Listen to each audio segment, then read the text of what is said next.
What's up BJJ fans, and of course the BJJ stands for Blind Judo Journey, and this is Belt Grips 101. What does belt grip mean?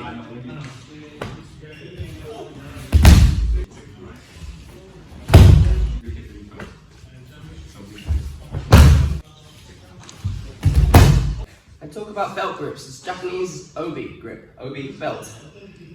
What do I mean? I'm coming over the top and grabbing the belt, okay? Core principles of this. My arm, as with many things in judo, is quite tense. I am pulling her into me, okay? I'm not being relaxed. If she's relaxed, this arm is free, she can get her shoulder out, and then I have lost the position. I'll explain more about that later. When I'm here, I want weight down on my partner's shoulder, okay? This allows me to control the posture and allows me to set up my throws. How do I throw from here? I'm basically going to throw the exact same way as I normally would. I step across, and I pull, like a high pull like I normally would holding the sleeve lapel, except now I'm holding the belt, but I'm still pulling up onto my hip as I step in, back comes in, and I can hit whatever throw I want. The absolute simplest throw from here, and on the belt, step across, my hips come across, Suregoshi. Why am I showing this? Why is this important, okay? So often we talk about throwing from sleeve lapel, okay, 50-50, maybe 60-40. Here, once I've managed to get to this position, this is like 75-25, okay? I should be winning from here. There are a lot of different throws.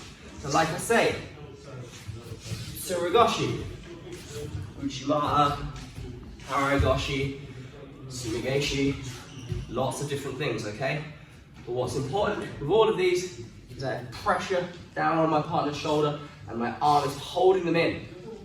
What am I doing with my other hand, my sleeve hand?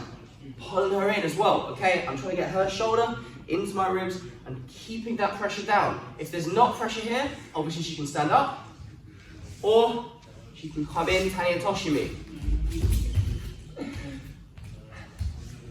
So what's super important here, I'm in control of this movement, I have the weight on her shoulder. How can we set things up from here? A lot of the time our partner is going to absolutely know what throws are coming from here because they've been in this position before. They know I'm trying to get their hips across. How can we make them react in a way that is going to stop them from just being super defensive? The absolute easiest way, I'm going to use this pressure on my partner's shoulder. I'm just going to move them a little bit. That'll bring their chest up very slightly, okay? This is like bouncing motion, we talk about this a lot. You know, snap down, but here I'm using my shoulder and just bouncing my partner slightly. Notice how my partner has come onto me, their chest has come up, which has brought their hips closer to my hips. So if I'm going to do Suregoshi, I do pull. In competition, when I've got this hand on the belt, I'm not going to let go. I'm going to be quite nice to Izzy here, but we're going to roll through with the throw. People think they're going to hurt their fingers, it really doesn't, as long as you keep them in the belt, nice and tucked in. When I go through, my back stays on her chest. I'm just going to roll through. Notice how I'm not absolutely splatting on her, but it's my momentum going through which is driving her back to the ground. Okay, you're going to ask how do we get here? Because obviously if my partner's got good posture, me coming over the top, I'm going to get her in argument. I'm going to get big suplex. We need to break our partner's posture. There are loads of different ways to do that. My favourite, hand on the lapel, both hands even, so I hang off and I move backwards. Notice how I've broken my partner's posture. Even breaking it for that little amount of time. Boom, boom, we come through, we grab the belt. Okay, this can also be from just one hand on. Boom, and I pull her in. Notice how when I move back and pull, I'm trying to pull her towards me, I'm moving back, but I'm also pulling her into this position, okay? Think about how when we move, this hand pulls her down, pulls her armpit, pulls her shoulder into my armpit, okay? When we do this, one of the most important things to do is stop ourselves getting Tanitoshi or Uranagi. So one of the really important things to practice from here, when I've come to this position, I almost always will stick a Kochigari in here. It doesn't have to be a super effective, like absolutely perfect sweeping one. The reason for this is so that if she tries to pick me up, I'm weak. I'm able to counter that Uranagi, okay? Also, it will make them stumble backwards. It'll get a little bit of movement, so that when I want to start moving backwards, they're going to come with me. And then we can hit those big hip throws.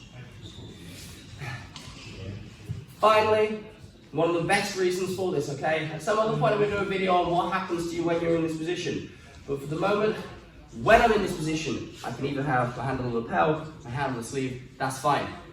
My partner has different directions they can move. They can move backwards, they can move forwards. As I've already explained, moving forwards probably is not the best thing for you. Moving to her right, possibly one of the better ways because it gets her hips away from me, but the absolute worst thing she can do. My partner circles their hips around my hips. She is stepping onto that throw. She's doing the Sakuri, the entry to the throw for me. I don't even need to enter. When they do this particularly effective is Haragoshi because you can actually catch their leg as it steps. So if my partner steps around, clean Haragoshi. So the core things that we've done here today are how to enter this position, breaking our partner's posture. When we get to this position, maybe throw in a little kochi, make them stumble backwards, okay? Because they know that I'm trying to throw them forwards, so I want to make them uncomfortable, take them in different directions to where they're expecting. Then pulling my elbow in, pulling their belt in, keeping that tension, allowing me to do a big. Oh, and also there's a Tsunegeshi from here. Thanks for watching, guys. That's Belt Grips 101. Really basics of getting to that grip, understanding why it's advantageous, and understanding how to use that advantageous grip to throw people in competition, randori, and understand and improve your judo. If you want to follow me on my blind judo journey into international visually impaired judo, please make sure to like, comment, share, and subscribe. Sorry,